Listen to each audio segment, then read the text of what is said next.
Proper brake jobs. So let's get into what's going on and the reason I'm choosing to do this video now.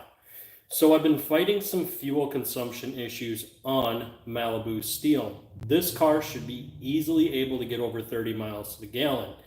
With everything I've done to this car so far, I'm just below that, meaning that there's a deeper issue going on with this car that I need to look into.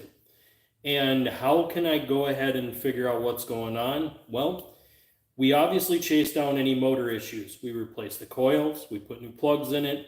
Yes, the gapping on the plugs was very extreme, which led me down another rabbit hole that after that repair, the fuel mileage did get better. In fact, it came up about 2 miles to the gallon better after the plugs and the coil packs.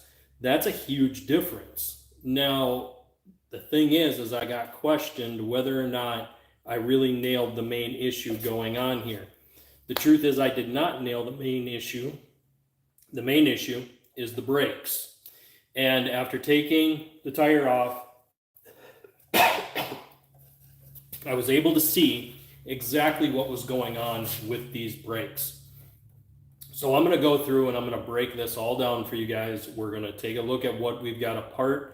I'm going to show you guys the cleanup procedure and things that I do to properly reinstall the brakes.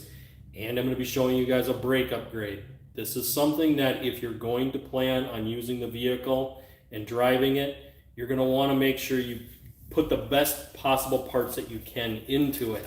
And the reason why is it'll help you get longer life out of them and it will help the brakes last longer. But you have to do all the processes properly. And not a lot of people will show you the full video, but I will. Guys, let's get into our announcements. Thank you guys for all the support. Continue hitting the like, the subscribe, and ringing the notification bell so you guys get notified when I go live. I've been trying to go live every day, but that will come to an end. And once that does, I will be doing my live podcasts on Sunday. So Sunday is my main day to go live. I usually go live about between 1 and 2 p.m. And that's when I kind of do whatever videos I'm doing for that week. We've got a lot coming up and I had to really pick and choose what video I was going to do today because I really needed to narrow down what was going on with my fuel economy car. Why I was having troubles getting the fuel mileage up over that threshold that I was really after. After looking at the brakes, I noticed the brakes were actually locking up. Well, why were they locking up? Once I took it apart, I realized somebody did what they call a pad slap, meaning that they just take the brakes apart, slap new pads in it, and put it back together. They don't change the rotors. They don't really clean the pins all that well for the caliper. And they don't make sure they grind the bracket on the caliper either. These are huge, massive issues that need to be addressed anytime you do a brake job. This is for safety reasons that we do these things. A lot of shops will not even do a pad slap anymore just due to the liability issue of doing this. I will actually only pad slap one set of rotors at a time. So if I do a pad slap, the next time I do brakes, it's getting a set of rotors every single time. I do this because it's a safety factor. Those rotors will absorb so much heat that at some point they do start to warp. Now, what's happened on this car, this has probably gone through 3 pad slaps and the warping on the rotor was so extreme that as you turn the wheel, it will actually lock the tire and you have to physically force it to turn. That is a horribly bad sign. I see as more people come in, if you guys got any questions or anything that you guys want to bring up, make sure you drop it in the comments down below. I'll read it on screen as we continue. Today's topic is on brakes and how to do a full brake job on your vehicle. We're also going to be talking about a brake upgrade. So this vehicle is going to get an upgraded set of rotors, and this will help with not only the stopping power, but also the longevity of the brakes. As we eliminate heat away from brakes, we can get the longevity of the brakes to last much longer. And we don't have to replace those pads nearly as much. So let's cover what we've got apart right now, and then I'm going to start breaking down some of the things that I've already done. So what I want to do is cover some of the tools. You're going to need a hammer. You're going to need a large vice grips. On the Malibu repair, now this is a 2012, so 2012 was the last year. Go backwards on your vehicles if you have that Malibu, and it would be the same setup. I have a 15 millimeter on the caliper bracket and a 14 millimeter on the caliper itself. Those are the bolts that hold it all together. Once you take those off, the rotor slides right off. It's not a big deal.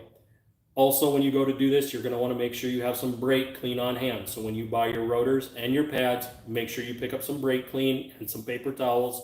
You're going to need to reinstall everything as clean as you possibly can. This is super important. Without doing this process, you run into a lot of problems and you can actually damage the new parts putting them in if you don't have everything really clean. Got a couple of chats. P. Norton 75, what's up, brother? Not much. I'm glad that you're in here. Good to see you guys. Adia, life cycle of brake pads. Okay, so let's cover this. Life cycle of brake pads is all dependent on your driving conditions. If you are in a major city, you're going to go burn up your brakes really quick because you're doing a lot of stopping and starting, and because of that, you're actually heat cycling the pads a lot more. If you're out in a country setting where you may not have to brake very often, you can actually get them to last a long time. I've seen vehicles that have gone 5 years. In fact, we have one that's gone nearly 5 years and never had pads replaced, never had rotors replaced. It's the original stock brakes on the car, and they're still over 70%. Again, it all depends on driving conditions. If you're in a major city and stepping on your brakes all day long in stop and go traffic, you're going to burn those pads up a lot quicker. I would say keep an eye on them with every oil change, but definitely do a full brake inspection every 2 years. Very recommended to do that, and that gives you an idea on the driving condition that you're in. P. Norton, do not forget the brake grease. I have something I need to talk about in this video about that brake grease. So hold on. I got something for you guys. P. Norton, if you have a Dodge Caravan or Chrysler Town and Country, you will burn through brakes like... I'm not going to finish saying that here because I don't need to have censorship issues. But yes, heavier vehicles will go through brakes much quicker. This is something that we do pay attention to when we're doing service on vehicles. Heavier the vehicle means that there's a chance that it's been hauling more weight, meaning that you'll go through the brakes more often. So your minivans, your pickups, if they've been pulling a trailer with the pickup, you're going to notice your brake life is going to diminish very quickly because the heavier loads you have, the more stress you put on the brakes every time you stop. It's not just the one time, it's every time. So these are things to keep in mind, and doing some of these brake upgrades that we're going to do and reassembling them in the proper way and doing some of these little tricks does extend the life, meaning that it will help the brakes not to lock in or seize up. If those brakes seize up for any reason, it will chew into the rotors and take the pads down very quickly. So you want to make sure that everything, again, is very clean. Let me spin you guys around. We're going to take a look underneath this car, and I'm going to show you guys what we've taken apart, kind of explain what we got going. I'm going to show you some of the processes that I've done to kind of prep things already.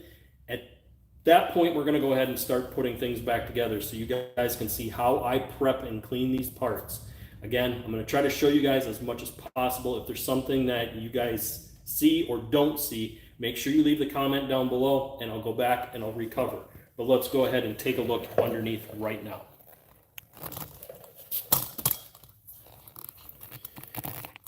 Okay, so right now we are currently completely apart. So this is broken down as far as you would go as long as you don't have to replace a wheel bearing.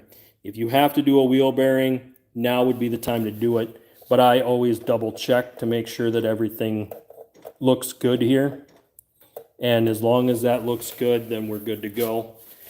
The one thing that I'm looking at is the old pads as kind of an example of what happened. So these old pads, I was told that the brake job was just recently done. It's been a little bit because there's some rust here.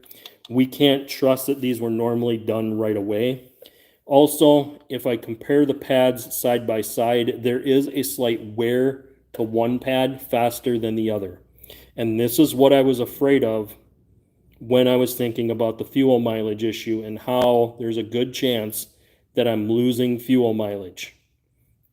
So knowing that situation, when we put back together, we're going to want to make sure that everything goes back smooth and that we don't have any buildup causing these to kind of slide or hit. I'll show you guys that in the bracket when we put them together, that these can slide and hit. Also, I'm noticing that there is no squeaker on these, meaning that the brake job was done in a rush or in a haste, or somebody wasn't paying attention when they did this. The squeaker is there to tell you that when you hear that grinding noise, it's time to replace your brakes. It's an audible tone to know that your pads have worn down.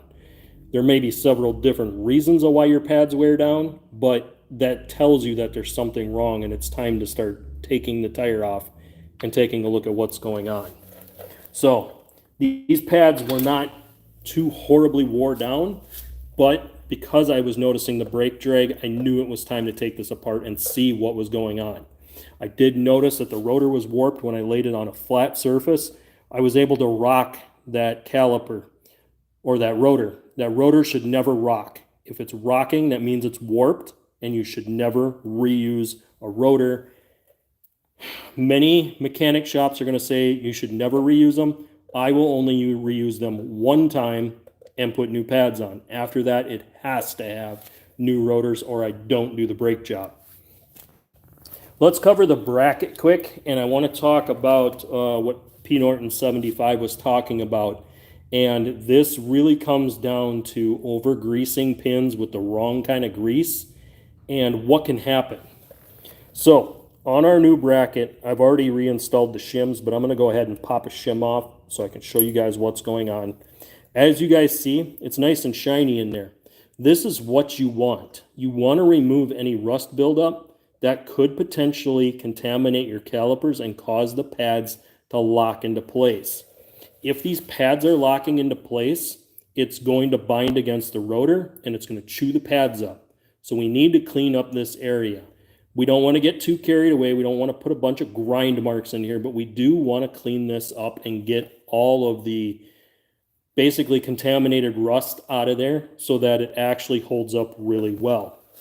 So once you've done that, you can actually apply a little bit of anti-seize on there, a very thin coat, before you slide these on, and that will help prevent rust in the future since it is freshly opened metal. And I may do that once we get ready for the reinstall, but for now I'm going to snap these back on. Norton P75, good luck finding rotor that doesn't warp. Yeah, they're all going to warp eventually, guys. That's just the nature of brakes. They all warp eventually, but you want to find a good quality rotor that helps eliminate the heat because they warp because of heat. Biggest problem I've found is that people don't clean out the slots that the hardware fits in that makes the pad stick. Yes, I just talked about that. We want to clean out in between here where the pads will actually sit and slide back and forth. Also, we want to make sure we put some kind of lubricant on here, but we got to put the right kind of lubricant. If we put the wrong kind, it will collect dust. And once it collects dust, it's going to gum up the pads and they're going to stick. So I will cover what that grease is. You can also use a different kind of lubricant on these. The only thing is once you do that, you're going to have to constantly keep up on that. Do not use anti-seize on these. You can use it underneath the slides to protect so it doesn't rust, but do not put the anti-seize on where the pad slides. The reason for this is that anti-seize will gum up and hold the pad. That is extremely bad. So I'm going to cover one of the greases that you can use, but I sometimes will lean away from using that grease and just make sure I put new shims in every time. But we'll cover that in just a little bit. Where he was talking about the grease was on these slides. And I'm going to show you the slide that I cleaned. And then I'm going to show you a slide that I freshly pulled out and did not clean. So this is what a cleaned slide looks like. And it doesn't hurt to put a little bit of grease on the slide before you put it in. But it has to be that grease that does not collect dust. If it does, it's going to gum up your caliper and cause this pin to stick. This is the slide pin for that caliper, meaning that if the caliper locks up, you're going to wear out your brakes really quickly. The pin I have not cleaned, they decided to use grease from wheel bearings and ball joints. This is the wrong kind of grease to use. This stuff will actually cause the pads to seize in and will give you more brake problems down the road. P. Norton 75, I mean, clean out the channels before you put the hardware in with the wire disc to get rid of the rust corrosion. Yeah, so I'm glad he brought that up. So what I will use that grease on is not actually on the slide, because the slides will gum up if you put anything on them. Where the grease would go is actually underneath those slides. And you put a light amount on this pin, but you do not use axle grease like what was on this. This is the kind of grease you would find in ball joints, tie rod ends, things like that. This is a huge no-no. These will actually cause the pads to seize up. I'm glad I got to this and didn't just let this ride for the next few months and wait until wintertime, because ultimately I would have done more damage to the brakes, but I'm pretty much replacing everything but the caliper. Again, there's stuff going on with the caliper that I should replace the caliper, but I'm going to hold off for now. Calipers do work, so I'm not going to tamper with them, but at some point this will get new calipers. All right, so now that we've gotten this far in the process, I've kind of explained where we're at and how we've broken everything down. When we go back together, I'm going to show you guys something with lug nuts. There's a whole bunch of videos I have set up all based on this topic, not only with the performance rotors, but also with your brake pads, all of this. It all pertains to doing your brake job properly. P. Norton 75 again. You have to use high temp lithium brake grease, dude. Yes, it has to be rated for brakes. I'm going to show you guys exactly what I use, because it cannot collect dust at all. And if you use the wrong kind, it will collect dust. Oftentimes it will say right on the bottle whether or not it's the right stuff. So what I'm going to do is I'm going to grab that quickly. I'm going to grab a paper towel because I do want to clean this up. And then we're going to go ahead and lubricate and get some stuff put back into place here. One of those things we're going to put into place is our new rotor.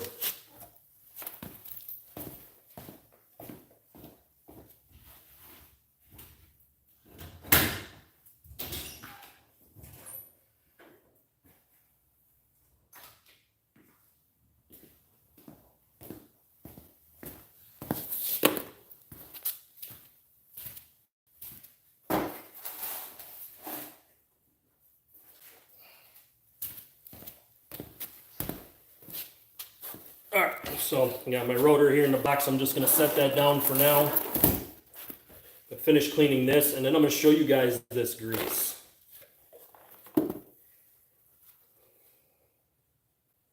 So this stuff is extremely sticky, very gummy.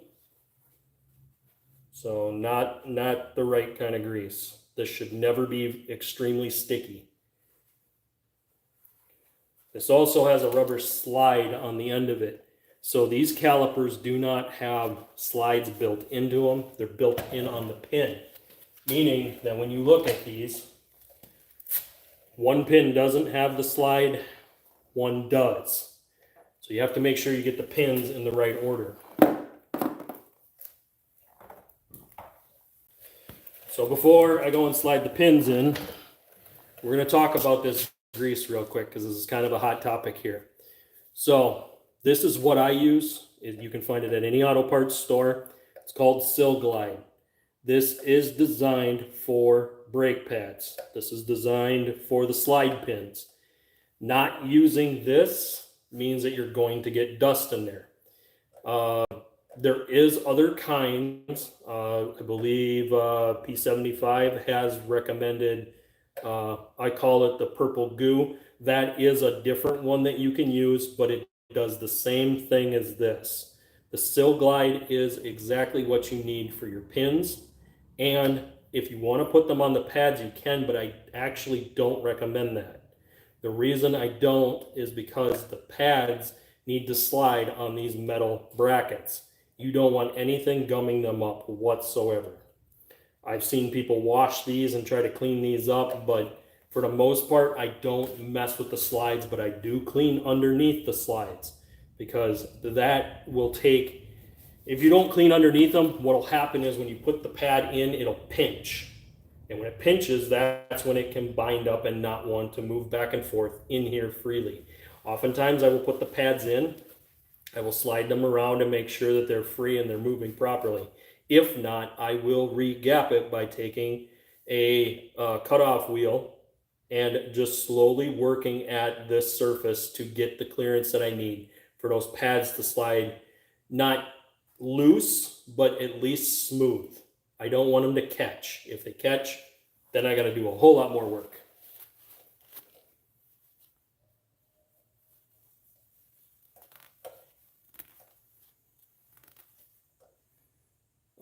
He has recommended, so P Norton 75, make sure you put a light coating of anti-seize between the rotor and the wheel hub, especially if you live in the Rust Belt. I have heard of people doing that. I don't necessarily do that, but that is a good tip. If it's something where you're going to be driving in the Rust Belt in the winter time, this vehicle will never see winter, so I'm not really super concerned about that. If it was, I would do like he said. I would put a little bit of anti-seize, not a lot, because again, you don't want that to get warm. You don't want that to drip onto the rotor, but an extremely light coating between those two surfaces will keep that from sticking. The other thing you can do is clean up around the, let me just show you guys quick. Come on, there we go. So what you can do is clean up around here because this is where it pinches onto the rotor. And then that rotor will just slide back and forth between the lug nuts. But this is your crucial area. This doesn't hurt to take a little bit of emery cloth and clean this up if you've got a tremendous amount of rust on there. Sometimes a wire wheel is actually a better way to clean that up if you can get in there. If you can't, then like I said, a little bit of emery cloth, you can clean up around that surface and it'll go right in there. Some people have chosen to take tools and grind around these just to super clean this. You can do that technique as well, but I've found that as long as the rotor slides on smooth, I usually don't tamper with it. But if this one looks bad enough, I'm going to probably take some emery cloth to it before we go back together. So, good point, P Norton 75. Thank you for that. So, what we've got is our two pins and our bracket. We've got our bracket cleaned up. I always try to hold the bracket the same way I'm going to put it in. And the reason I do that is then I can pay attention to where the pads are going and I can pay attention to where the pins are at. Now, what I'm going to do is just lightly slide these in and make sure that they go in nice and smooth and I don't have a whole lot of resistance. If I have resistance, then I need to pay attention. Maybe my caliper brackets have worn out.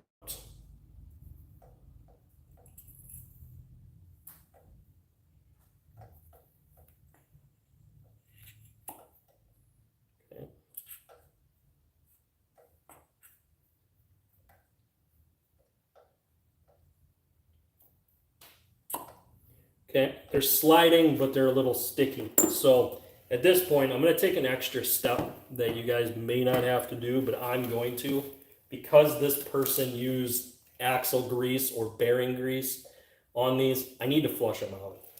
I can feel that it's a little too sticky. I don't like it. So I'm just going to take a little bit of, you don't have to use the AMSOIL brand. A WD-40 would work, but I'm going to spray these in and try to clean these out the best I can. The reason I'm doing that is I'm trying to get that axle grease out of there. I don't want the new pads to stick.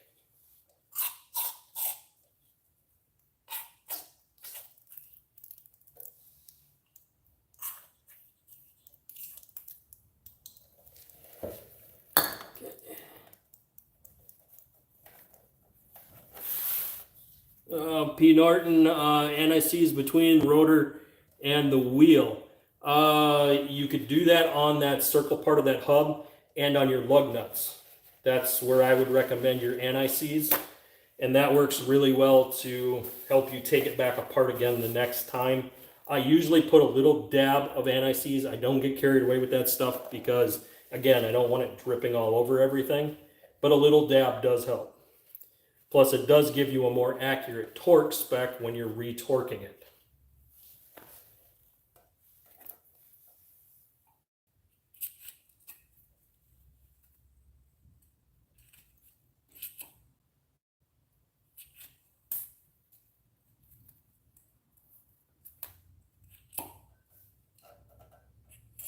So what I'm doing is I'm just lightly running the pins in right now, trying to clean these out and get them as clean as I can.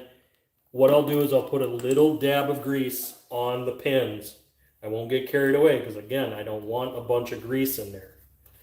So this stuff will pretty much dry up and it won't interfere with the grease that I'm putting in there. So I don't really worry about it. I've done this a few times to where even there was a little bit left inside the caliper bracket with the WD. This grease will actually work probably a little bit better, especially if the grease is a little bit older, that you can put a little bit on the pin and then slide the pins in.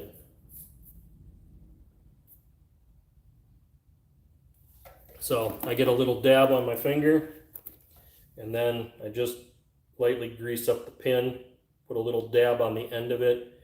Like I said, you don't want a huge amount on these pins. If you put too much in there, what can happen is it'll actually bind the pin and cause the pin to want to shoot back out. That's not a good thing. You want these pins to go in smooth and stay in. You don't want them bouncing around in there.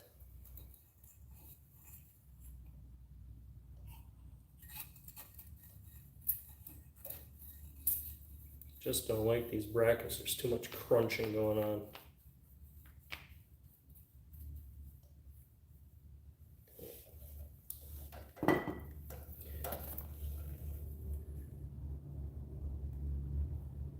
So when I go to do my calipers on this car, I will be putting new caliper brackets on. I always buy them as a pair. Now I have had bad caliper brackets, so pay attention to that. And the bad caliper brackets have been caused by them not machining out properly when they go to put the guide pins in. So oftentimes when they rebuild these caliper brackets, what they will do is they will slide or run a drill through and drill them out, and then they'll put new shims in it. If they don't do that process properly, it could actually cause the caliper to bind with brand new pads and everything, and it'll just mess them up. Like I said, for now, I'm going to put this together the way it is, and then I will worry about calipers later on. But if you come across the situation where you got bad calipers, it doesn't hurt to attack it quickly and actually just put new calipers in at that point if you guys are going to that point. Shadow band. I always run the pins on the wire wheel. Yes, that is a good way to clean them up if they're not clean. If you notice rust on the pins, just don't put them in. Go buy a set of pins. So if you notice rust on them, just don't even install P Norton 75. Don't know what happened to my super chat, but I gave you $2, dude. Thank you very much. I will look and see. I do have super chat set up, guys, so I will double check that. I do not know what happened to that. It might be in my chat setting here. So let me see. Okay, I turned on all chat just to see if it pops up. I will double check that. Thank you very much for your contribution, though. Much appreciated. So, as we've gotten these pins put back in, I just slowly work the pin, make sure it floats smoothly. If it doesn't feel right or it feels like it's catching or binding, do not put it back together. So, these feel pretty good. They're sliding like they're supposed to.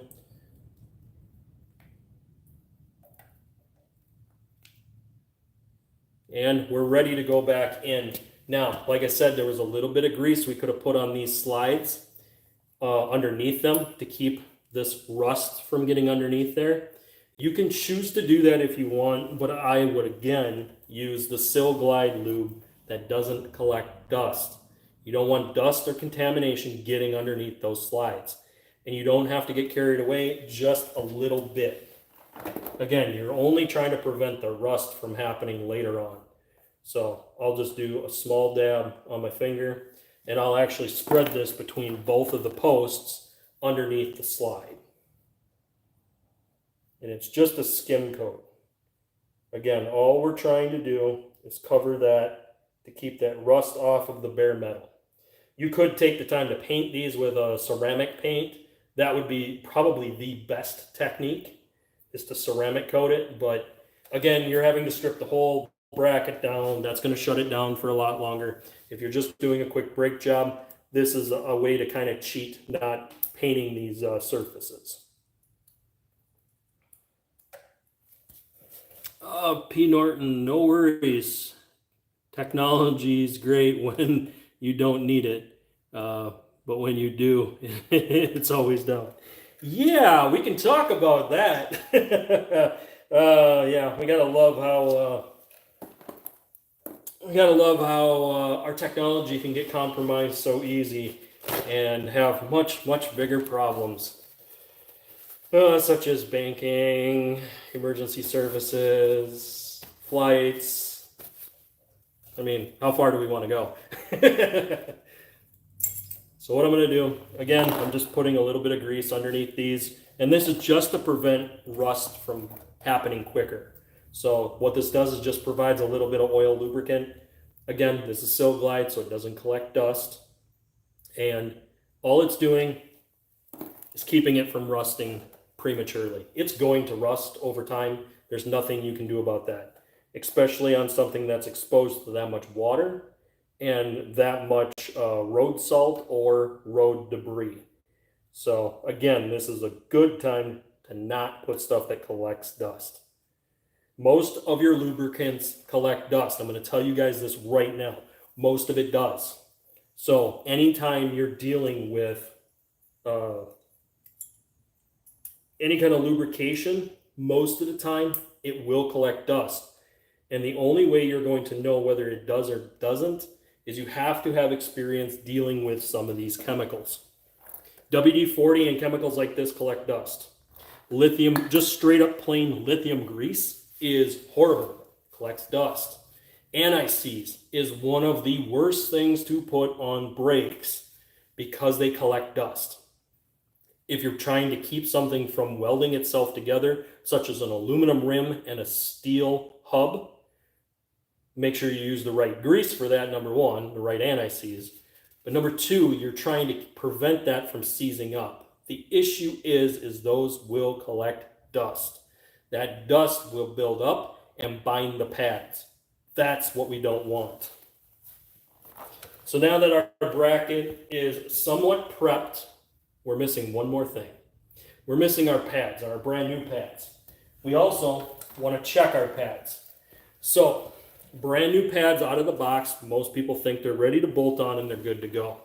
There's a little old school trick that I'm going to show you guys with pads. So pads most of the time will come pre-made, good to go, you would think. What I like to do is I don't do this next to my face. I do not want to breathe in whatever dust comes off these pads. But I get them very far away and I slightly rub them back and forth. What this does is wears the pad down just a little bit and it removes any high spots in the pad just by lightly doing this. I then will tap the pad far away from me. Again, you don't want to breathe this in. When you do that, you're going to notice that the pad wears a little smoother. Again, don't breathe in that dust. If you have a chance, take them outside and do it outside. But what you're doing is just, sometimes they're little metal flakes. I don't know if it'll show up on camera. The little metal flakes, what you're doing is you're wearing them down flat and flush so it doesn't chew into the rotor. It's just a little tip that works. You don't have to do this. There's some cheap vehicles that I've done brake jobs on where it wasn't necessary.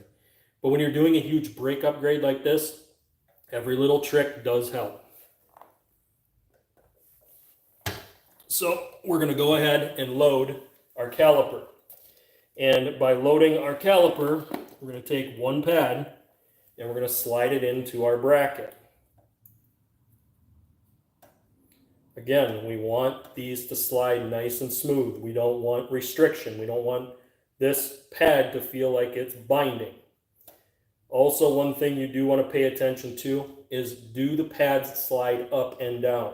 Meaning, do they bind and hit this way? Now, there is a little bit of pad slap in these brackets. I know they're used. I know I'm not keeping them forever. I'm going to go ahead and reuse these today because trying to get new calipers last minute is a bad idea. And most of the time, you would probably do the caliper with the bracket. So I'm sliding these in and getting these loaded up, like I said. And we're checking the clearances to make sure that our clearances are good on our pads. If clearances are not good, it doesn't hurt to take it over and just do a little bit more machining on it. Doesn't hurt anything.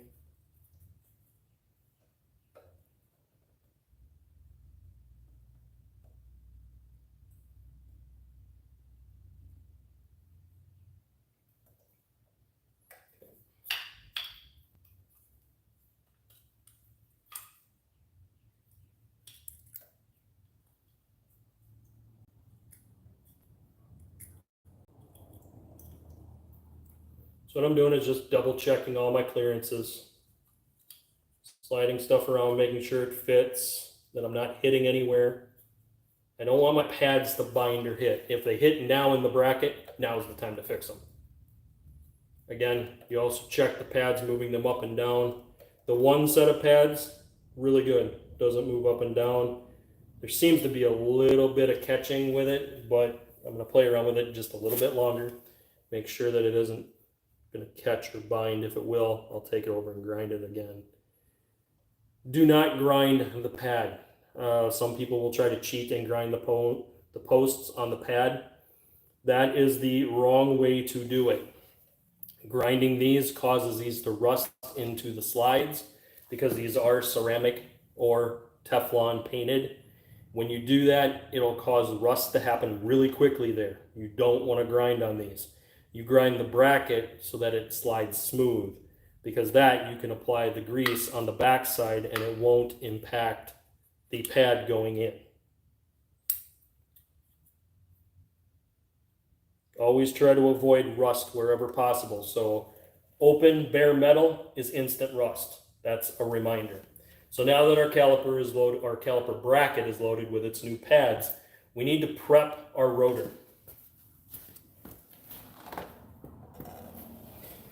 Rotor prep is extremely important, guys. This is one of the most important things you can do when you're doing a brake job. Making sure that the rotor is clean and does not have the oil that comes on it from the factory.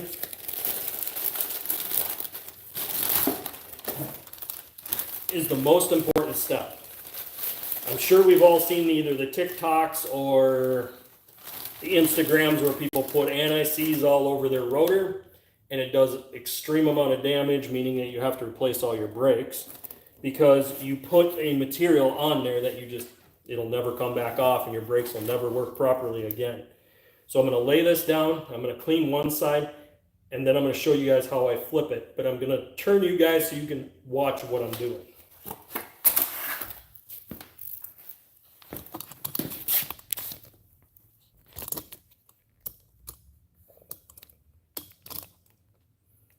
All right, so there's our lovely rotor. This is drilled and slotted. This is designed to evacuate heat away from the brakes. This is what will preserve the life of your brakes. So what I do is I spray this down with brake clean, and then I take a paper towel and I wipe up the surface. From the manufacturer, when these are made, there is an oil put on them to keep them from rusting while they wait to ship them. You have to remove that oil before you install this rotor.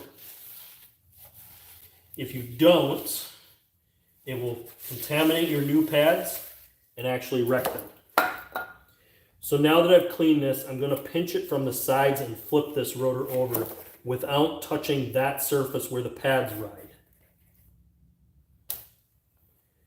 Okay, on the side of the rotor.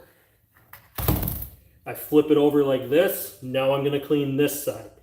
If you have a parking brake that rides inside here, you have to clean inside here. If you don't, leave that because that will protect that rotor. But you do have to clean this entire top surface.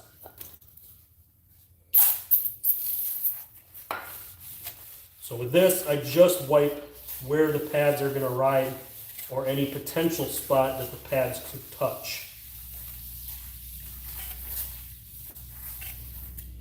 Okay, so now that that's clean, I will use my palms to pick this rotor up and set it into place. The reason I'm doing that again is to avoid touching that rotor.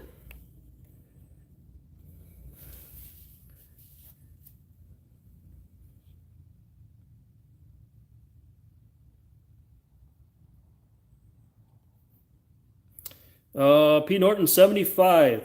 In the Rust Belt, we live and die by fluid, film, anti-seize, and steel wool. Yeah, we do. I live in northern climates, guys. I'm not going to lie. Yes, we live and die by the anti-seize. The only reason I'm not getting carried away with it here is because this repair I know I'm doing on a vehicle that isn't being driven in the wintertime.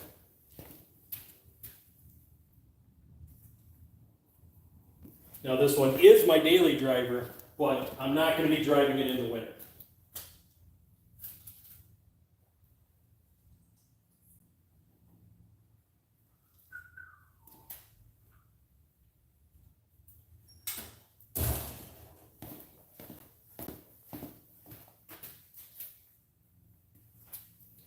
Okay, so I'm unable to find my emery cloth at this time, so I'm just going to take a little steel wool and I'm going to go around the hub. Just trying to clean up my hub a little bit. I don't need to get super carried away. There isn't a whole lot of rust here. P. Norton 75, when I get a chance, I'm going to mod you up for the future so you can help with chats. Just remember, I do normally podcasts on Sundays about 1 to 2 p.m. here on YouTube. That's where I normally do my podcasts. There's been some special stuff going on because I did have gallbladder surgery, so I'm still kind of in the healing process, but I'm reaching the end of that process. Because I'm reaching the end of it, I know I have to go back to work soon at my main job, so I'm trying to get as much videos out as I can and get stuff done for you guys. Okay, so here we go. Rotor is on. Throw some of my garbage out of the way here.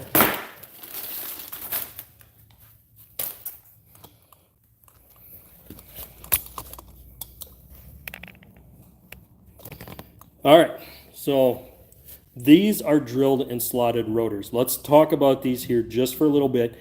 I'm going to cover these in a future video, but for now, let's talk about how we install these and why the direction of these are so important. If you install these in the wrong direction, as they're spinning, they will not vent off the heat. They will actually trap the heat in the rotor, causing the rotor to get hotter. That we do not want. So, the best way to remember how these need to go is look at the direction that they spin. You want centrifugal force to push the exhaust heat away. If the rotor, or if these slots are going the wrong direction, this way, when it spins forward, it's going to trap that heat down into the rotor. You want it to where it vents it off.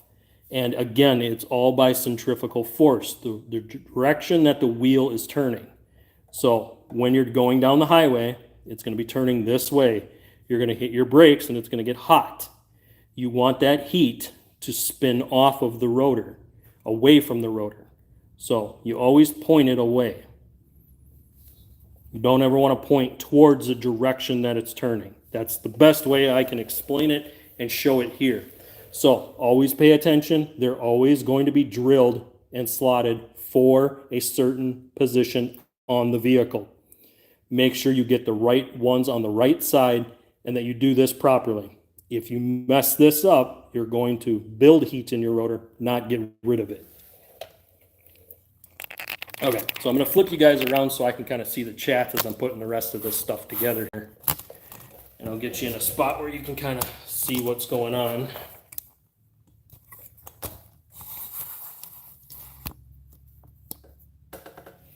All right, so next we're going to go ahead and slap our caliper bracket in place. On this, oftentimes people will use a Loctite. I try not to reuse Loctites once I take these apart, because I have noticed that it makes it almost impossible to get them apart without breaking them or causing other issues. So I have a trick that I use with my wrenches to make sure that they go back tight like they're supposed to. I'll show you guys that trick. It's a little insane, but it's always worked. I've never, ever had one come loose doing it the way I've done it. So slide this on gently, getting past the rotor.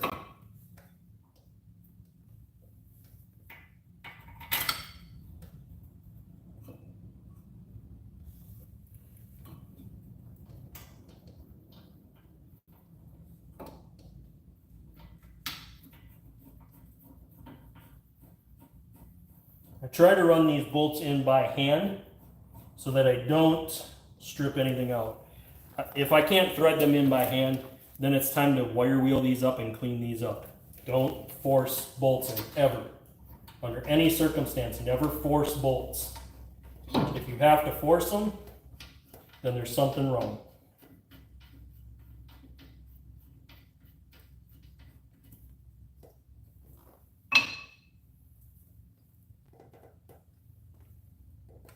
Okay, so now that those are in there and somewhat snug, I need to grab my 15 millimeter, which is right here, and I'm going to use a hammer.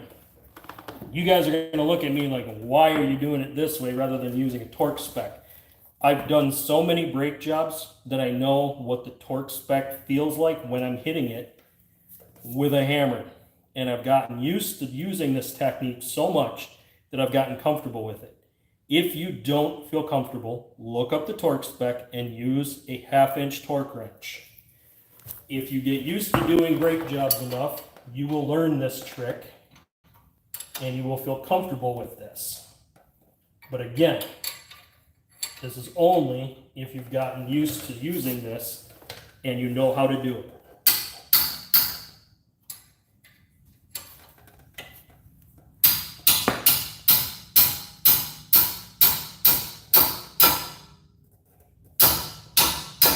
Okay.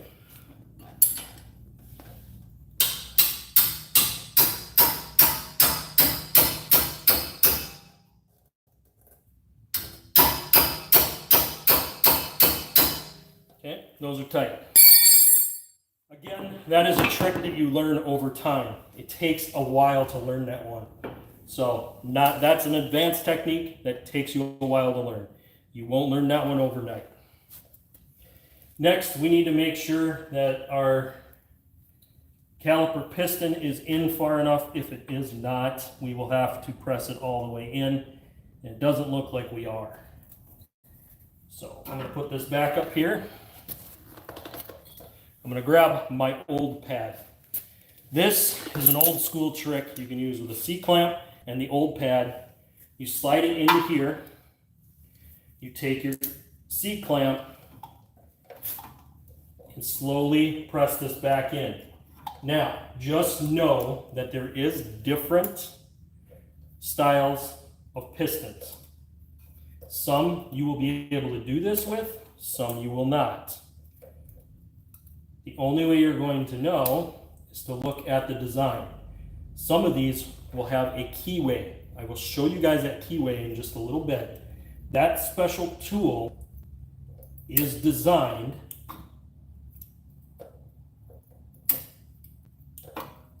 to turn the caliper back in, not press it in.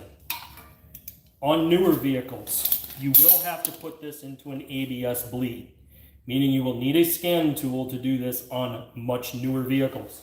So if you're dealing with like a 2020 or something possibly even newer, just know that you may have to do this with a scan tool.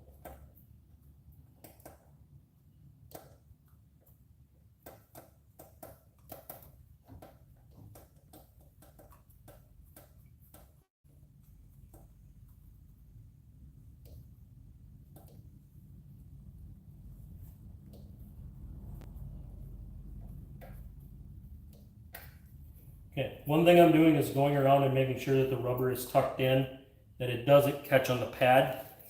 If that rubber seal catches on the pad, it will tear that piece of rubber. If this tears and you're in the salt belt, your caliper will go bad very, very, very quickly.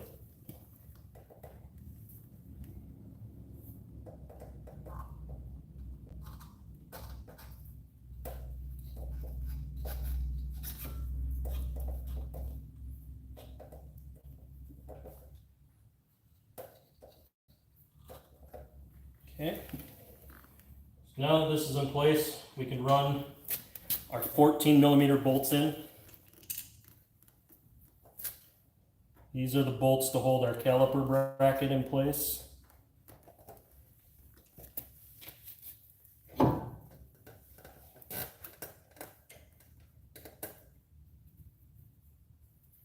Again, all finger tight. If you get into a situation where it won't go in finger tight, clean up the threads. It doesn't hurt to run wire wheels on all your bolts to clean them up.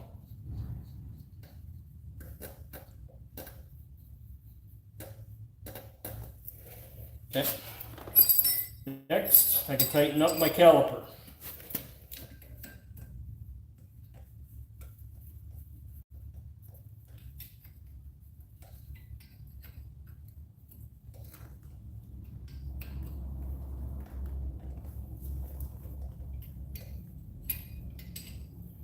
So I will do some videos, guys, for you that I'll break down what's kind of going on with the rotors themselves as a separate video. Pad materials will be a different video. That stuff I have coming up, and there will be one on lug nuts. The reason I'm telling you guys on the lug nuts is because I am replacing the lug nuts on this vehicle. The stock ones are a very, very bad design. I will show you guys that here in just a little bit. See, I got some chats that I'll answer here in just a minute once I get this tightened up. So again, I'm comfortable using this technique. If you guys don't feel comfortable using this, make sure you find the torque specs.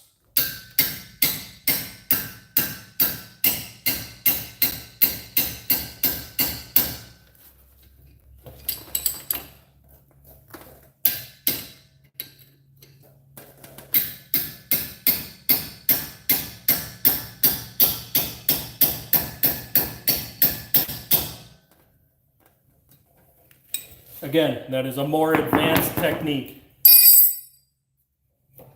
So what I'm doing is I'm just sliding my caliper back and forth, making sure that the caliper moves freely and nothing is sticking or hanging up on the caliper.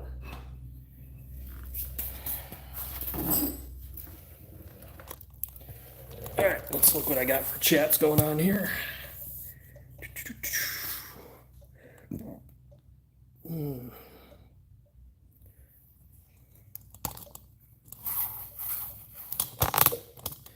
All right, P75, good tip on the slotted rotors.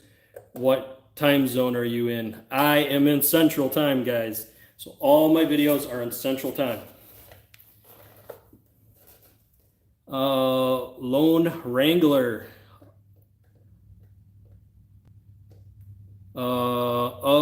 They're definitely tight. Yeah, the reason I do the technique I do is to know that they're tight, but I've gotten used to doing it so many times. I've taken so many brakes apart, guys. I can't even count how many brake jobs I've done in my life. It's crazy how many brakes I've done. And I've gotten used to just using the hammer to tap it in, and I know exactly when to stop. I know when the pressure is exactly right. It takes a long time and a lot of brake jobs to do that. It's crazy how much you'd have to do to memorize that. Torque specs are the best way to go, guys. Buy a 1/2-inch torque wrench for any time you're working on brakes and wheel bearings. Make sure it goes to about 250, if not even higher. Make sure you have that torque wrench. Do not try to do the technique I did unless you have gotten enough of them to know what you're doing. P75 again. And don't ever run a bolt with a power tool. Yes, you will strip out if you run that in with a power tool. Don't even use wrenches. If you can't start it by hand, wire wheel it and try again. If it still don't go in, buy new slides, buy new bolts. Don't ever force it in.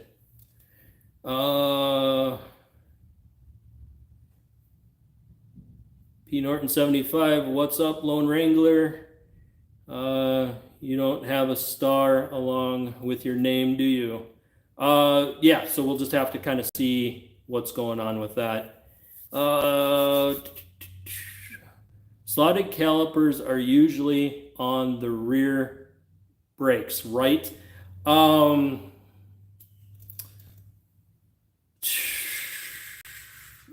You can put the slotted and drilled on both front and rear. The reason that the drilled does so much better up front is just the amount of heat. So as they do that, the only issue is over time the drilled rotors may start to crack between the two drilled holes. So you do have to pay more attention if they start to crack. This usually happens when people don't install the rotors in the right direction. Again, what happens is it traps the heat in, it can't evacuate the heat, and wrecks them. Oh,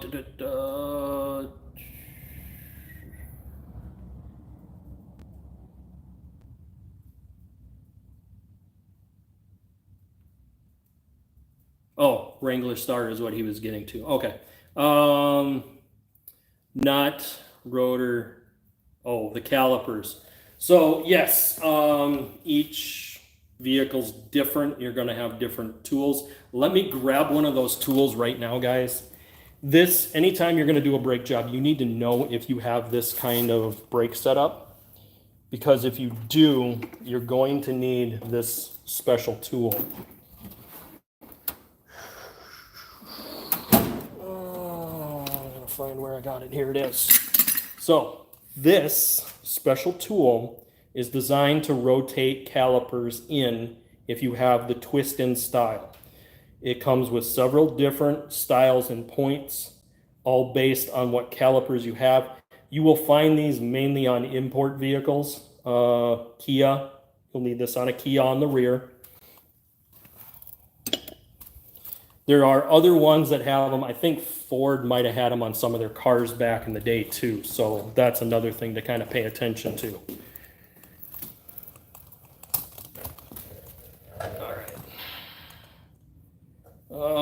You were talking about calipers with slots. Those are usually on the rear, right? Calipers.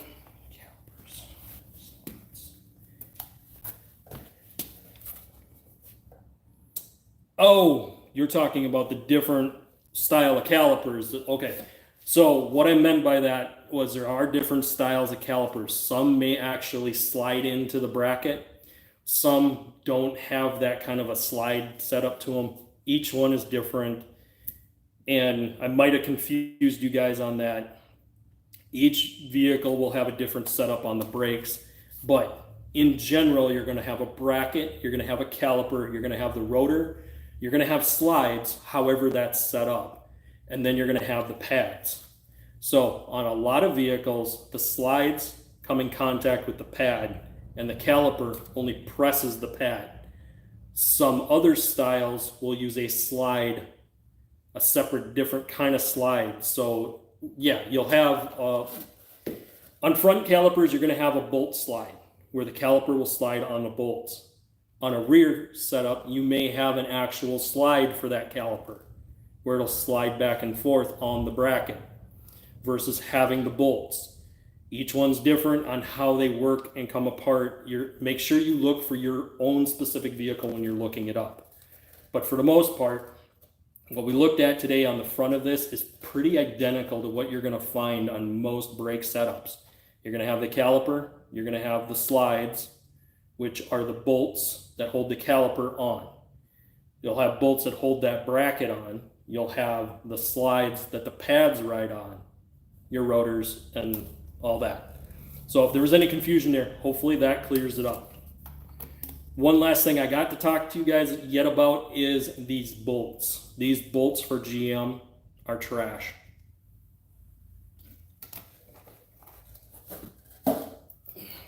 You guys are about to see what I'm about to talk about, but let me go grab one of my new bolts.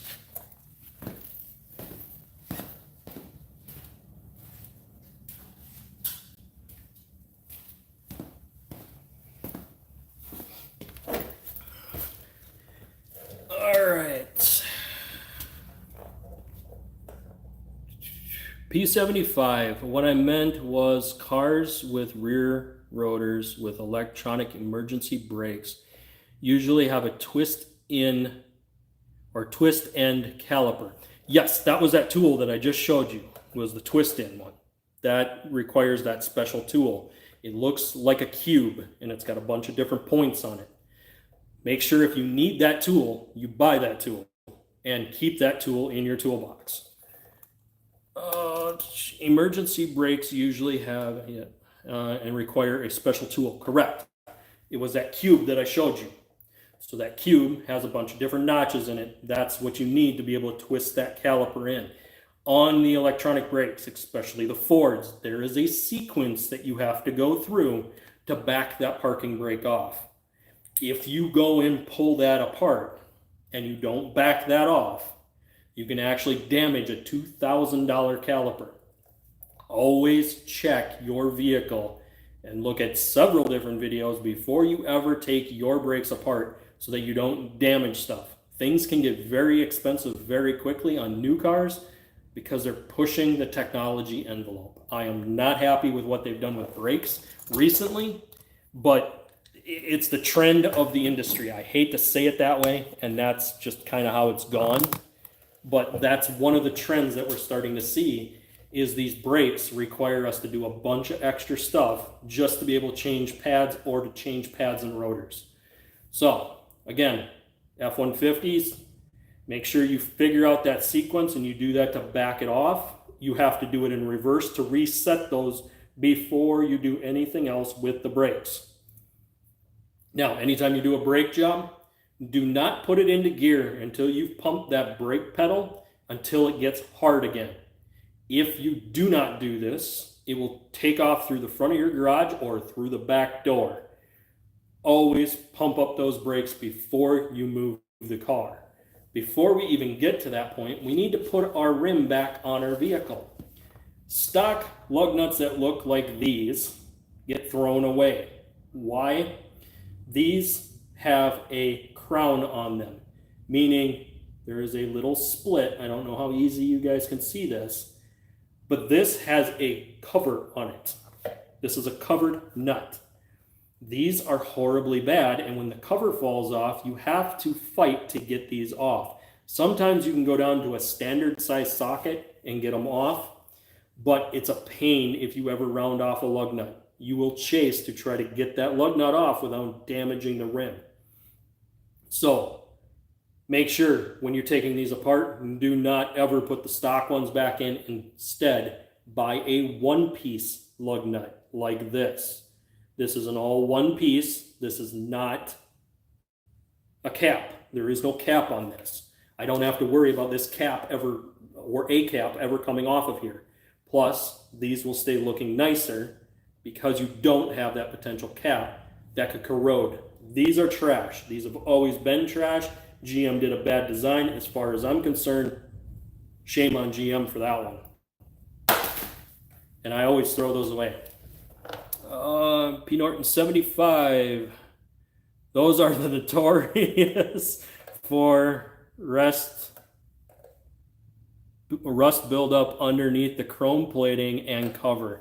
Yes, those are also notorious for the cover falling off, meaning that you have to make sure you get the right size socket on there to get it back off when that cap falls off. And if you make the mistake and you put the wrong size socket on it, you hit it with an impact, you'll round it right off. And as soon as you round it off, you are in big trouble. It takes a lot of work to get it off.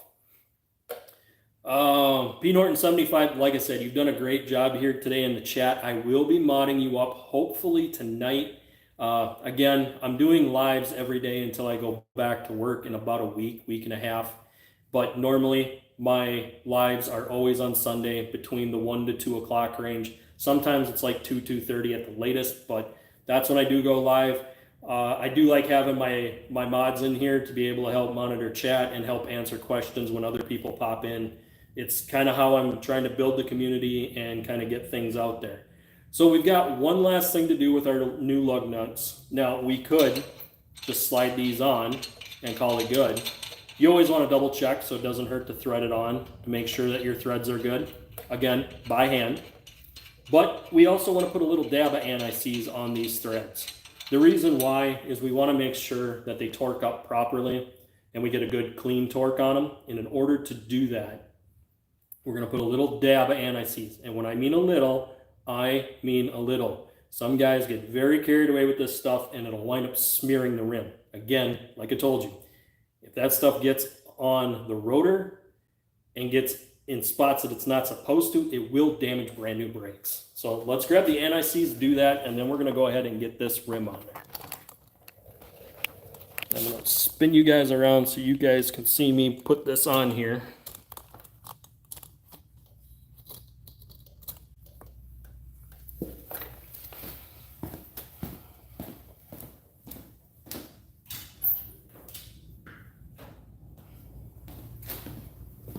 So usually any anti-seize will do. This is what I use. Again, I'm only using it on the threads to make sure that the bolts don't lock in. If you guys are just tuning in now for the first time, please make sure you guys hit the like button, the subscribe button, hit the notifications. It does help out the channel a lot. So like I said, just a little dab. And I'm putting them on the end of the threads because as I thread it down, it'll work its way down. I don't have to put it way down by the base of the rotor. That's not the right place to put anti-seize.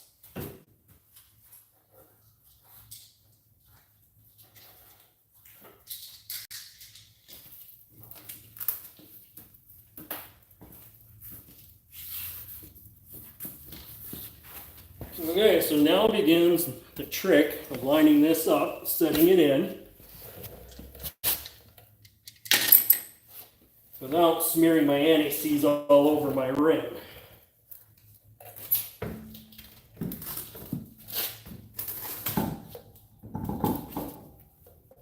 Okay, so I usually keep my foot against the base of the rim so it doesn't pop out, and I will lightly get my lug nuts on.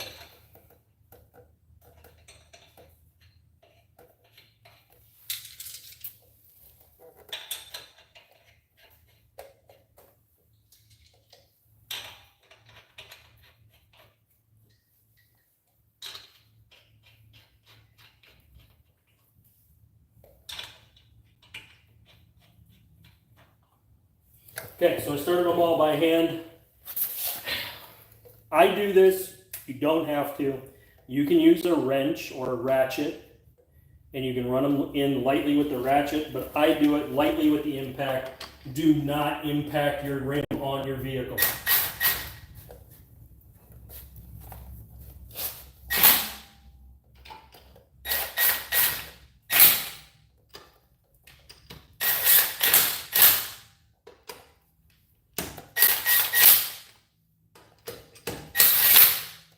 Okay, so all I did was bring them down to where they're flush to the hub. I did not torque these on.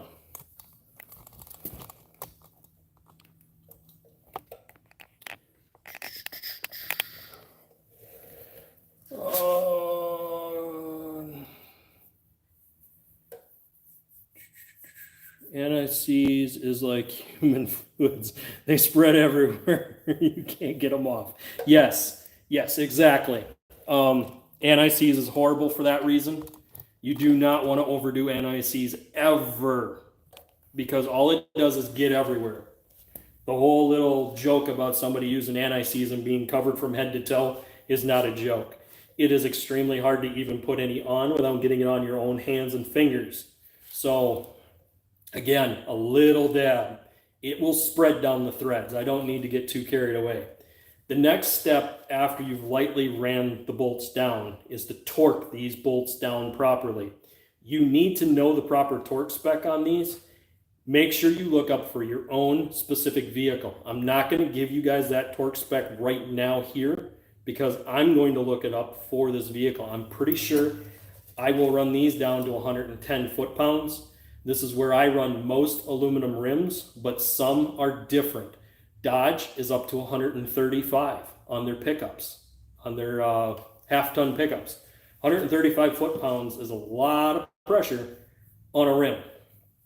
On our Toyota Tacoma over here, those are only at 85, but it's a different style bolt. So the bolt runs in and the rim rides on top of that bolt. There's a shaft or shank on that bolt that it runs in and rides on top of that bolt. This is a different style. So these I run at 90 foot-pounds when I'm torquing these. I've never had one come loose. Usually on GMs, I do 110. That's what I have on Crimson Vortec, which is our 01 GMC Jimmy. And our Kia Soul, I run at about the same, at about 110. So I've never had a rim come loose, but always, always, always check your torque specs. Again, hopefully, once I've built my mods up in here, guys, you guys will help other people when they're asking for torque specs and look it up and drop it in there for them. So I got one here again from P. Norton 75. Wouldn't be a bad idea if you got a little bit of anti-seize between the rim and the rotor.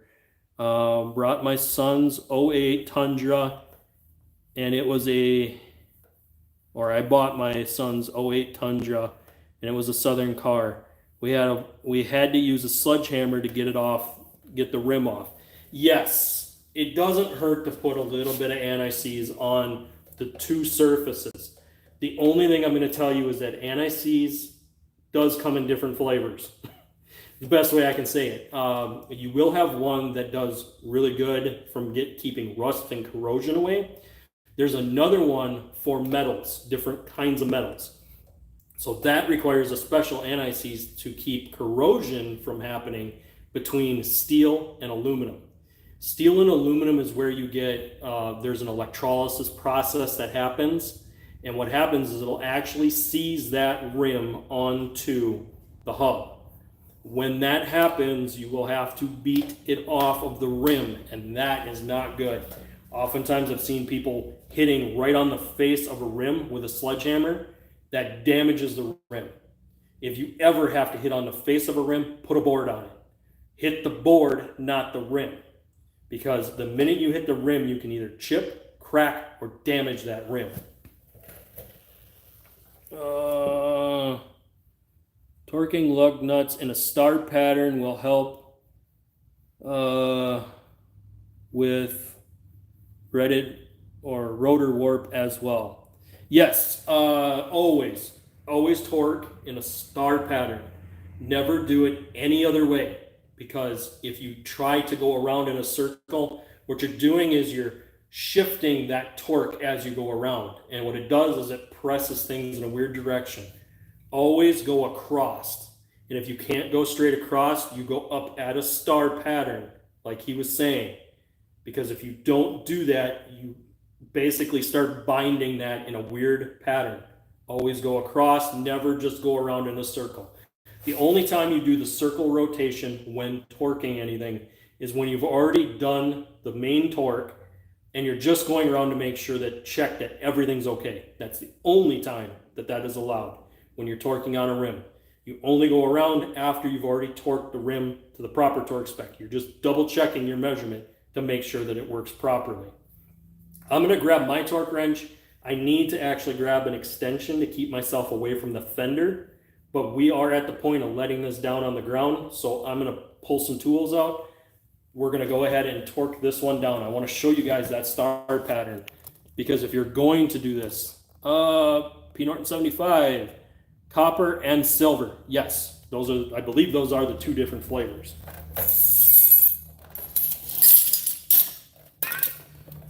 So we're going to go ahead and I'm going to move you guys back here and drop you guys down a little bit. I want you guys to see this pattern as we're torquing this down.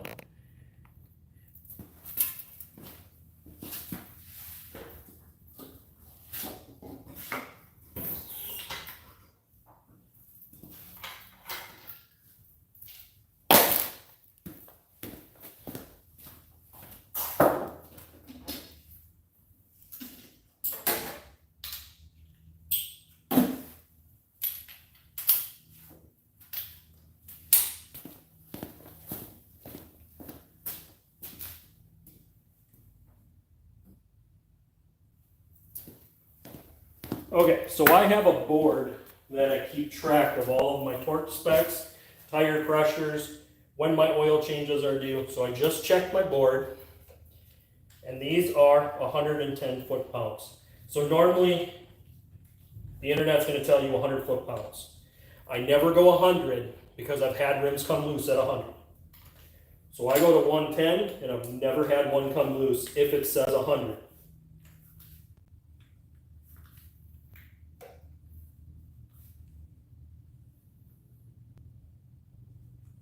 The trick with this is be consistent when you're torquing the rims. If you're going to use 110 as your measurement, always use 110. Don't change that torque spec. So once I've torqued this on here, I will always use the 110. The other tip that we will cover is after we torque this rim down. There is a retorque procedure that you must do anytime the wheel comes off.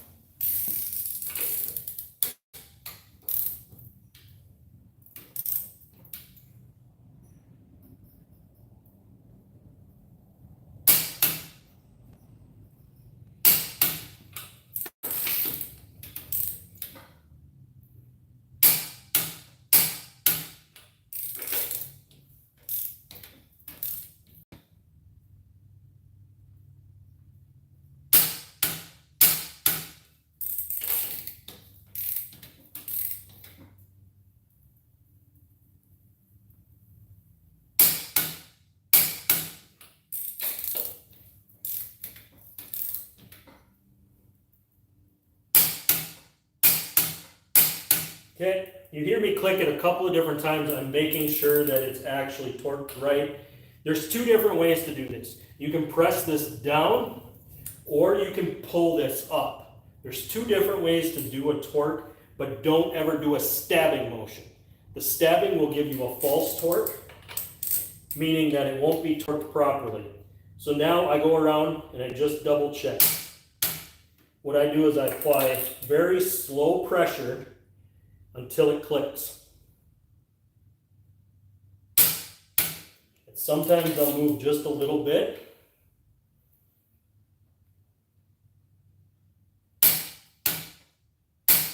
Other times they don't move at all.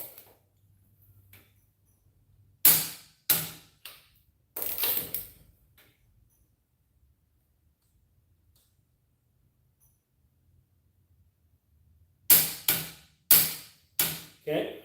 So if you were to use the other style of technique, what you're doing is you're lightly pulling up instead.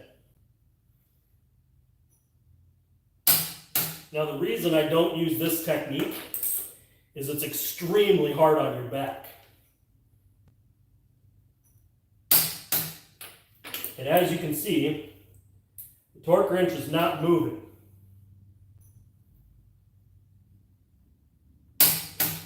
And you hear it pop before there's any movement of me pulling up.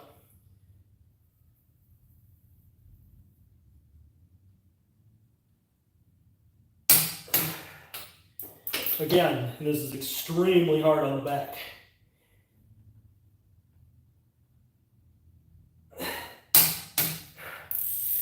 So there you go. All right. Whew. I showed you the other way just so that you guys can see it. This is kind of how it's done. There are two different ways of running this, and I honestly do the press down method because I can use my weight to slowly press it down until it clicks, versus me having to physically lift and pull with my back. Especially after having surgery, what I just did was probably a huge no-no. And considering I'm not supposed to lift more than 15 pounds. But like I said, hopefully I'm going back to work very soon, and I'm not too worried about it now at this point. I would not have done this repair probably a week ago.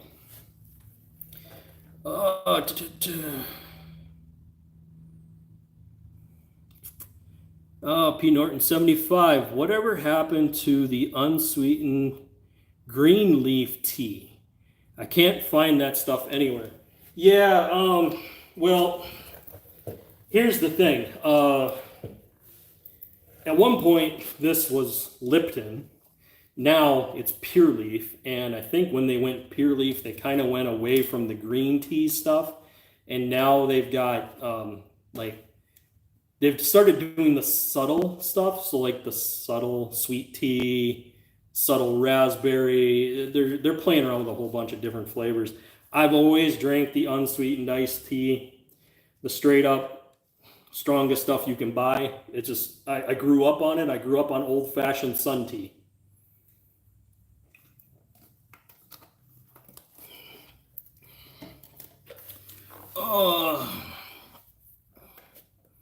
Tire pressure spec. Do we have to get into that whole conundrum? Do you guys want to? I can do it.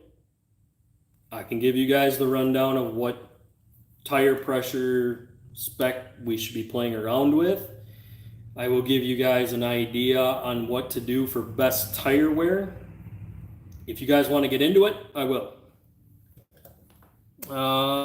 Again, P75.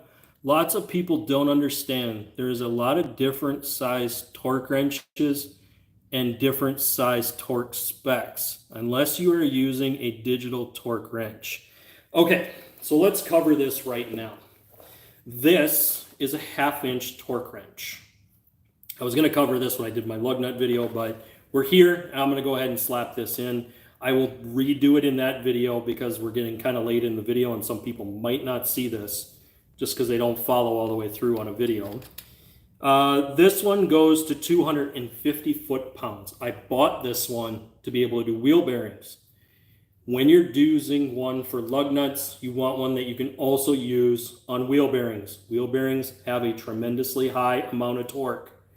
You need to have a torque wrench that goes far enough to be able to torque down that center lug nut on the wheel bearing, because that compresses that wheel bearing and keeps it from burning out prematurely. I use my same one that I use for my wheel bearings when I do the torque on my wheels. This one works great for that. There is one that I have that is a 3/8 drive torque wrench. That actually goes in inch pounds. That one is different. This one's foot pounds, so 250 foot-pounds. That's a lot. The other one goes in inch pounds. That one is ideal for doing motor work, meaning if I'm doing a upper intake or a valve cover, or even torquing down coil packs. Guys, I just did a coil pack video. Again, if you get a chance, go check that one out. I drop all the information you need to know to be able to do tune-ups. So go check that out after this one. You guys will see that through that process, I use an inch-pound torque wrench to torque down the coil packs. The reason that is so specific is because there is a ground associated with that coil pack, meaning that if you don't torque it down properly, it won't ground properly, and you could potentially have a misfire. All of these torque specs are extremely important. Anytime we deal with stuff with vehicles, it's important to put it back to what the manufacturer torqued this stuff at. It's how they designed the car. Now, if you're doing any super modifications or doing any crazy stuff and you're beefing stuff up, your torque specs will change. I've seen some guys that have custom vehicles that they've done work with that it has a different motor, different transmission, different rear end. Everything is different on it. It's not the same components. So they'll have a book that they have when they build the vehicle that has all kinds of different torque specs in it. This way they can flip back if they ever have to take something apart or put it back together. They'll have everything they need. That is a good way to have everything you need when you need it. Meaning that if you're only going to have one vehicle, it doesn't hurt for you to take the time to look up torque specs for different components that you're going to work on, whether it be coil packs, wheel bearings, wheels, if you're ever going to take your wheels off like we just did, your brakes, if you need that torque spec for your calipers and your caliper brackets, if you're going to do shocks and struts. Shocks and struts have different torque specs as well. Those, you all need to know exactly what that torque spec is so that you can put it back together properly. The worst feeling in the world is to put something together, forget to tighten a bolt, and it comes apart on you on the highway. That is a horrible feeling, and nobody likes dealing with that. So make sure you find your torque specs and you follow the directions. Don't take shortcuts ever. Those shortcuts can result in really bad things happening, such as a wheel coming off as you're going down the highway. And once that wheel comes off, it will not stop until it comes in contact with something. And that other something is usually another vehicle. And you do not want that. That's why a lot of shops charge good money when you take stuff to them, because they're assuming the liability if something happens to that vehicle. And if they find that the wheel was not torqued on, that shop is 100% liable for that entire accident. So if you guys take your vehicle in and it gets a brake job done and that wheel comes off, I'm going to give the caveat for the shops, guys. I have to, because I work on cars myself in my own garage. There is a retorque procedure. You must retorque the rims like we just torqued after at least 50 miles. Do not exceed more than 100 without retorquing that rim. This is done to make sure that it will not come off until the next time you want to take it off. This has to be done. Not doing this, the shops are no longer liable if that wheel comes off. If it comes off before that 50 miles, the shop is absolutely 100% at fault, and they can be held responsible for that. But at the same time, if you tamper with it, some shops have gotten to the point that they mark the lug nuts. They have a way of marking them. They usually use a fluorescent paint on them, one that you can't see that they marked it, but they mark the lug nuts, and when you put a black light over it, it'll light up where that lug nut was supposed to be. So if it notices like the lug nuts are chewed up, they're going to say, nope, somebody messed with this. So just know those are things to watch out for in the future. You guys got to make sure that you get those rims retorqued. Make sure you pump up your brakes before you put it into gear after doing a brake job. And take your time and do this job properly and try to keep as clean as possible. This is the most important aspect of brakes. Keep it extremely clean. The reason why is any grease or any contaminant on that rotor will dig into the pad and cause the brakes to not work properly. If you do the process the way I've shown you in this video, you will not have any issues. So At the end of every video, I like to get into the new stuff that I've posted for the week or for the day. Today, it'll just be today because I already did one. I did a video yesterday. Today, I announced that John Force is actually out of the hospital in recovery, but he is doing outpatient treatment. This is a good sign for him. If you guys don't know, he was involved in an extremely bad accident in Virginia when his motor exploded and then the car rocketed across the road, across the track, and hit both barriers. This was a very violent accident that he had to be airlifted to an emergency facility, and he wound up in intensive care unit. I want to say at least 2 weeks, if not almost 3. This was a really scary accident. Anyone who's seen the video, the original video, you can actually hear the motor explode. This happens because they run nitromethane. Nitromethane is a very volatile fuel. When it works great, it gives you a lot of horsepower, and it's an insane feeling. When it goes wrong, it explodes and bad things happen. And that's what happened to him. Basically, there was an upper end explosion, and this vehicle went through inspection, guys. Went through a full inspection. They found nothing wrong with the car, meaning that this was just a straight up mechanical failure. This had nothing to do with their pit crew not catching something. It had nothing to do with how John was running the car. It was just a straight up mechanical failure that dumped fuel into the top end of the engine, and it exploded. On those large supercharged engines, you will see the huge screw blower on the top. There will be straps that come down the side. Those straps were added as a safety precaution for just that occasion, because prior to those straps, when those motors detonated, that supercharger would go flying in the air. Sometimes it would go into the crowd. So that's why the straps were added. And those straps did their job that day. It didn't look like that supercharger flew off of that engine. So that's a good thing that nobody got hurt at the event, that John is now at home in recovery. It's still a long road before he'll ever be cleared to go back racing. And honestly, I don't know if he'll ever be cleared to fully go back.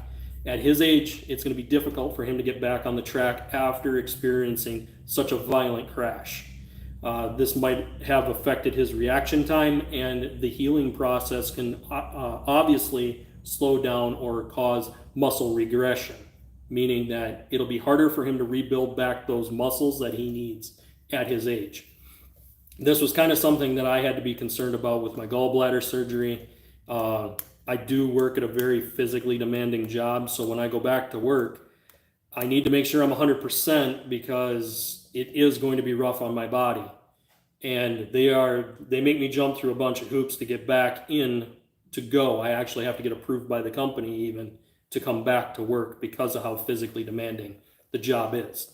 So again, everyone kind of goes through these things, and age is kind of one of those unpredictable factors. At a certain age, your body, it's harder for you to regain muscle at that point. So again, we send out our prayers to the Force family. We're thankful that he is doing good and in the recovery process. I did talk about the GM taxi. This would be the non-piloted taxis getting shelved. Guys, we knew this was coming. We knew that they were going to shelf these when they started telling Tesla and Ford and everybody else that they had to start turning off the autopilot features. The reason for this is the accidents. The accident rates on the autopilot features is too high. And it's at the point that a lot of the analysis done by the Traffic Safety Administration have determined that these accidents could have been prevented or lessened had the autopilot feature not been there. So that's why they're getting turned off, meaning that the day of us having auto taxis is pretty much, and it should be. The reason why is there's too much going on outside of a vehicle at highway speed that a lot of the sensors will not be able to fully pick up what's going on around it. You can see things maybe farther than what the sensor can. You could react quicker. And that's just what this is. It's a matter of keeping people safe under these kind of conditions. P Norton 75. A lot of people don't understand there is a difference. Okay, I already read that one. My bad. So guys, that's today's video. We covered on how to do brakes. I'm going to probably jump over now to the other site. I don't like mentioning them here, but if you guys want to check me out over there, it's on Facebook. I normally don't mention it until the end of the video because I like my fan base here. You guys are where I'm trying to build my community. They're kind of a second side thing that I do. I do post a lot of the news stuff over there. I don't post the news here because a lot of it doesn't work very good on YouTube because I need to do a video in order for it to do well here on YouTube. And I don't always have time to make videos every single day, especially when I'm back to work. So again, I don't do a lot of the news stuff here. At some point, maybe I'll get back into making reels, but again, for the most part, guys, I do a lot of my live stuff here. I'll go over there and I'll do some stuff, but I will shorten it up when I do videos over there. Today, I'm only doing the front brakes. I'm going to go ahead and do a different video, guys, on the rears. But I do want to get the fronts done and see how this thing is on fuel mileage. It's been a great live video. P Norton 75, I will be modding you. Hopefully tonight I'll get on. I'll be able to log back in, find the chats that we have here, and I'm going to go ahead and mod you up. So look for that here in the near future. I might be going live tomorrow. I got to see how things go. I might try to go live tomorrow. This Sunday is kind of a special deal. I will not be going live this Sunday, guys. I have a family situation, a family event that I'm going to be doing, and I can't go live this Sunday. So I'm going to try to do what I can over the next few days, but otherwise I will be going live on Monday. So look for me on Monday. There's a lot of videos coming up, a lot of stuff that's going to happen. We've got Silver Sline's going to be making an appearance. We're going to be doing something to kind of help get colder air into the engine. You guys are going to want to catch that if you've bought cheap cold air intakes. This is a must do to any cheap cold air intake setup. Anything that has metal piping, you guys are not going to want to miss that video. We have some stuff coming up on Crimson Vortex for timing. Anytime you deal with timing, you got to pay attention to what you're doing and make sure you follow the steps. We have those videos coming up. Again, like I said, there's a possibility I'll be going back to work. When that happens, I will be doing my live podcast every Sunday between the 1 to 2 range. Check me out then. Make sure you guys hit the like button, hit the subscribe button, and ring that notification bell so you guys know when I go live. I'd like to say thank you for all your support. Continue hitting the like, the follow, and subscribe buttons, and I'll see you guys on the next one.